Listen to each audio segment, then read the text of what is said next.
ನಮಸ್ಕಾರ ಸ್ನೇಹಿತರೆ, cook with ತೇಜೆ ಚಾನಲ್ಗೆ ಸ್ವಾಗತ. ಕೇವಲ 15 ನಿಮಿಷದಲ್ಲಿ ಸಬ್ಬಕ್ಕಿ ಶಾವಿಗೆ ಪಾಯಸ ಹೇಗೆ ಮಾಡೋದು ಅಂತ ನಾನು ಹೇಳ್ಕೊಡ್ತೀನಿ ಬನ್ನಿ.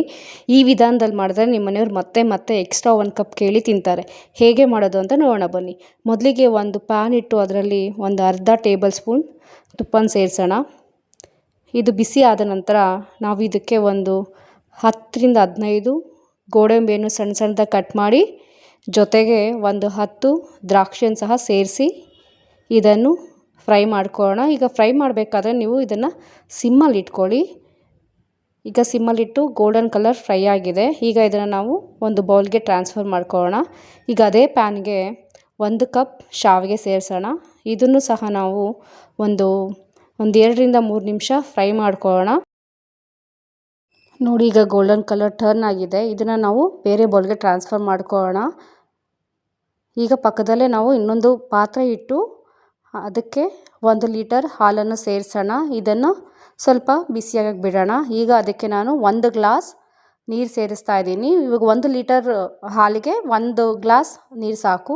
ಈಗ ನಾನು ಇದಕ್ಕೆ 20 ನಿಮಿಷ ಮೊದಲೇ ನೆನೆಸಿಟ್ಟಿರೋ ಸಬ್ಬಕ್ಕಿಯನ್ನು ಸಹ ಸೇರಿಸ್ತಾ ಇದ್ದೀನಿ. ಇದು ಹಾಲು ತುಂಬ ಕುದಿಯೋದೇನು ಬೇಡ, ಡೈರೆಕ್ಟಾಗಿ ನಾವು ಸಬ್ಬಕ್ಕಿನ ಸೇರಿಸ್ಕೊಳ್ಳೋಣ. ಯಾಕಂದರೆ ಆಮೇಲೆ ತುಂಬ ಒಂದು 10 ನಿಮಿಷ ಆದರೂ ಕುದಿಸ್ಬೇಕಾಗತ್ತಲ್ವ, ಅದಕ್ಕೆ ನಾವು ಸ್ವಲ್ಪ ಕುದಿಯೋಕ್ಕೆ ಮುಂಚೆನೇ ಎಲ್ಲ ಪದಾರ್ಥ ಸೇರಿಸ್ಕೊಳ್ಳೋಣ. ಈಗ ನಾನು ಸಬ್ಬಕ್ಕಿ ಸೇರಿಸಾಗಿದೆ.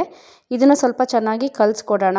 ಸಬ್ಬಕ್ಕಿನ ಯಾವಾಗಲೂ ಅಷ್ಟೇ ಒಂದು 15ರಿಂದ 20 ನಿಮಿಷ ನೆನೆಸಿಡಿ. ಆವಾಗಲೇ ಪಾಯಸಕ್ಕೆ ರುಚಿ ತುಂಬ ಚೆನ್ನಾಗಿರುತ್ತೆ ಮತ್ತು ಬೇಗ ಬೇಯುತ್ತೆ. ಒಂದು 10 ಏಲಕ್ಕಿನ ಸೇರಿಸ್ತಾ ಇದ್ದೀನಿ. ನಿಮ್ಗೆ ಏಲಕ್ಕಿ ಪೌಡರ್ ಬೇಕಂದರೆ ಪೌಡರ್ ಸಹ ಹಾಕ್ಕೋಬೋದು. ನಾನು ಇಲ್ಲಿ ಕುಟ್ಟಿ ಇದನ್ನು ಹಾಕಿದ್ದೀನಿ. ಈಗ ನಾನು 2 ಟೇಬಲ್ ಸ್ಪೂನ್ ಬಾದಾಮಿ ಪೌಡರ್ ಸೇರಿಸ್ತಾ ಇದ್ದೀನಿ. ಇದನ್ನು ಸೇರಿಸೋದ್ರಿಂದ ತುಂಬ ರುಚಿಯಾಗಿರುತ್ತೆ ಮತ್ತು ತುಂಬ ಫ್ಲೇವರ್ಫುಲ್ ಆಗಿರುತ್ತೆ. ಹಾಗೂ ಪಾಯಸ ಕ್ರೀಮಿ ಟೆಕ್ಸ್ಚರಲ್ಲಿರುತ್ತೆ. ಇದು ಆಪ್ಷನ್, ಬೇಕಂದರೆ ಸೇರಿಸ್ಬೋದು, ಇಲ್ಲಾಂದರೆ ಇಲ್ಲ. ಆದರೆ ಇದು ಸೇರಿಸೋದ್ರಿಂದ ಎಕ್ಸ್ಟ್ರಾ ಫ್ಲೇವರ್ ಕೊಡುತ್ತೆ, ತುಂಬ ಚೆನ್ನಾಗಿರುತ್ತೆ. ಆದಷ್ಟು ಆ್ಯಡ್ ಮಾಡೋದಕ್ಕೆ ನೋಡಿ. ಈಗ ನಾನು ಸಣ್ಣದಾಗಿ ಹಚ್ಚಿಟ್ಟಿರುವ ಬಾದಾಮಿಯನ್ನು ಸೇರಿಸ್ತಾ ಇದ್ದೀನಿ. ಇದು ಅಷ್ಟೇ ನಮಗೆ ಪಾಯಸಕ್ಕೆ ಎಕ್ಸ್ಟ್ರಾ ರಿಚ್ನೆಸ್ ಕೊಡುತ್ತೆ, ತುಂಬ ಚೆನ್ನಾಗಿರುತ್ತೆ. ಇದನ್ನು ಈಗ ಕಲಿಸ್ಕೊಳ್ಳೋಣ ಎಲ್ಲ. ಇದನ್ನು ನೀವು ಕೇವಲ 15 ನಿಮಿಷದಲ್ಲೇ ಮಾಡ್ಬೋದು. ಮತ್ತು ದಿಢೀರಂತ ಯಾರಾದರೂ ಮನೆಗೆ ಬಂದರೆ, ಫ್ರೆಂಡ್ಸು, ರಿಲೇಟಿವ್ಸು, ಇಲ್ಲಾಂದರೆ ಹಬ್ಬದ ಟೈಮಲ್ಲಿ ತಟ್ಟಂತ ಹಾಕಬೇಕು ಅಂದರೆ ಈ 15 ನಿಮಿಷದ ಪಾಯಸನ ನೀವು ಈ ರೀತಿಯಲ್ಲಿ ಟ್ರೈ ಮಾಡಿ, ತುಂಬ ಚೆನ್ನಾಗಿರುತ್ತೆ. ಮತ್ತು ಬಿಗಿನರ್ಸ್ ಫ್ರೆಂಡ್ಲಿ ಸಹ. ನೀವು ಬಿಗಿನರ್ಸ್ ಯಾರ್ಯಾರು ಹೊಸದಾಗಿ ಅಡುಗೆ ಕಲಿತಾ ಇದ್ದೀರಾ, ಯಾರಾದರೂ ಸ್ವೀಟ್ ಮಾಡಬೇಕು ಅಂದರೆ ಈ ರೆಸಿಪಿನ ಈ ವಿಧಾನದಲ್ಲಿ ಮಾಡಿ, ತುಂಬ ಚೆನ್ನಾಗಿರುತ್ತೆ.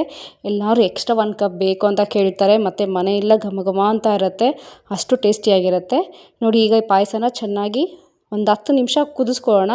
ಈಗ ನೀವು ಮೀಡಿಯಮ್ ಇಲ್ಲಾಂದರೆ ಲೋ ಫ್ಲೇಮಲ್ಲೇ ಕುದಿಸ್ಕೊಳ್ಳಿ. ಈಗ ನಾನು 1 ಕಪ್ ಶಾವಿಗೆನ ಸೇರಿಸ್ತಾ ಇದ್ದೀನಿ. ಈಗ ಇದನ್ನು ಸೇರಿಸಿ ಚೆನ್ನಾಗಿ ಕಲಿಸ್ಕೊಡೋಣ. ಈಗ ನಾನು ಮೊದಲೇ ಹೇಳ್ದಂಗೆ ಸಿಮ್ಮಲ್ಲೇ ಪಾಯಸನ ಮಾಡಿ, ಆವಾಗಲೇ ಟೇಸ್ಟ್ ತುಂಬ ಚೆನ್ನಾಗಿರುತ್ತೆ. ಈಗ ನಾವು ಇದಕ್ಕೆ ದ್ರಾಕ್ಷಿ ಗೋಡಂಬಿನ ಸಹ ಸೇರಿಸೋಣ. ಪಾಯಸ ಮಾಡುವಾಗ ಮೇನ್ ಇಂಪಾರ್ಟೆಂಟ್ ಟಿಪ್ ಏನಂದರೆ, ನೀವು ಯಾವತ್ತೇ ಆಗಲಿ ದ್ರಾಕ್ಷಿ ಗೋಡಂಬಿ ಆಗಲಿ ಏನೇ ಪದಾರ್ಥ ನೀವು ಫ್ರೈ ಮಾಡೋದಿದ್ರೆ ಅದನ್ನು ಎಣ್ಣೆಯಲ್ಲಿ ಮಾತ್ರ ಫ್ರೈ ಮಾಡಬೇಡಿ, ತುಪ್ಪದಲ್ಲೇ ಮಾಡಿ. ಟೇಸ್ಟ್ ತುಂಬ ಚೆನ್ನಾಗಿರುತ್ತೆ ಮತ್ತು ಅಲ್ಟಿಮೇಟ್ ಆಗಿರುತ್ತೆ. ಆ ಸುವಾಸನೆ ಅಷ್ಟೇ ಚೆನ್ನಾಗಿರುತ್ತೆ. ಈಗ ನಾನಿಲ್ಲಿ ಒಂದು 3/4 ಕಪ್ಪಷ್ಟು ಸಕ್ಕರೆ ಸೇರಿಸ್ತಾ ಇದ್ದೀನಿ. ಈಗ ಇದನ್ನು ನಾವು ಚೆನ್ನಾಗಿ ಕಲಿಸ್ಕೊಡೋಣ. ನಾವು ಮೊದಲೇ ಬಾದಾಮಿ ಪೌಡರ್ ಸೇರಿಸೋದ್ರಿಂದ ಸ್ವೀಟ್ನೆಸ್ ಸ್ವಲ್ಪ ಎಕ್ಸ್ಟ್ರಾ ಇರುತ್ತೆ. ಸೊ ಅದಕ್ಕೆ ನಾನು ಇಲ್ಲಿ ಶುಗರ್ ಸ್ವಲ್ಪ ಕಮ್ಮಿನೇ ಸೇರಿಸಿದ್ದೀನಿ. ನಿಮಗೆ ಬೇಕಂದರೆ ಸಕ್ಕರೆ ಎಕ್ಸ್ಟ್ರಾ ಆ್ಯಡ್ ಮಾಡ್ಕೊಳ್ಳಿ. ನೋಡಿ, ಈಗ ಒಂದು 10 ನಿಮಿಷ ಕುದಿಸೋಣ. ಇದನ್ನು ಚೆನ್ನಾಗಿ ಕುದಿಸಿದ್ಮೇಲೆ ರುಚಿ ನೋಡ್ತಾ ಇದ್ದೀನಿ. ಈಗ ಸಕ್ಕರೆ ಕರೆಕ್ಟಾಗಿದೆ ನನಗೆ. ನಿಮಗೆ ಬೇಕಂದರೆ ನೀವು ಎಕ್ಸ್ಟ್ರಾ ಹಾಕ್ಕೊಳ್ಳಿ, ಕಮ್ಮಿ ಇದ್ದರೆ. ನೋಡಿ, 10 ನಿಮಿಷದಲ್ಲಿ ಆಗೋಗ್ಬಿಡುತ್ತೆ. ಈಗ ನೋಡಿ, ಚೆನ್ನಾಗಿ ಕುದಿ ಬಂದಿದೆ. ನೋಡಿ, ಕನ್ಸಿಸ್ಟೆನ್ಸಿನೂ ಅಷ್ಟೇ ಇದೇ ಥರ ಇರ್ಬೋದು. ತುಂಬ ತೆಳುನೂ ಇರೋದಿಲ್ಲ, ತುಂಬ ಗಟ್ಟಿನೂ ಇರೋದಿಲ್ಲ. ಈ ಥರ ಕನ್ಸಿಸ್ಟೆನ್ಸಿ ಇದ್ದರೆ ಪಾಯಸ ತುಂಬ ಚೆನ್ನಾಗಿರುತ್ತೆ ಸೇವಿಸೋದಕ್ಕೆ.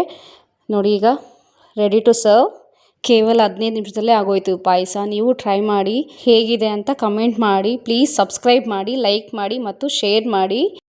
ಈ ರೆಸಿಪಿ ಟೋಟಲಿ ಬಿಗ್ನರ್ ಫ್ರೆಂಡ್ಲಿ, ಎಲ್ಲರೂ ಟ್ರೈ ಮಾಡ್ಬೋದು. Thank you.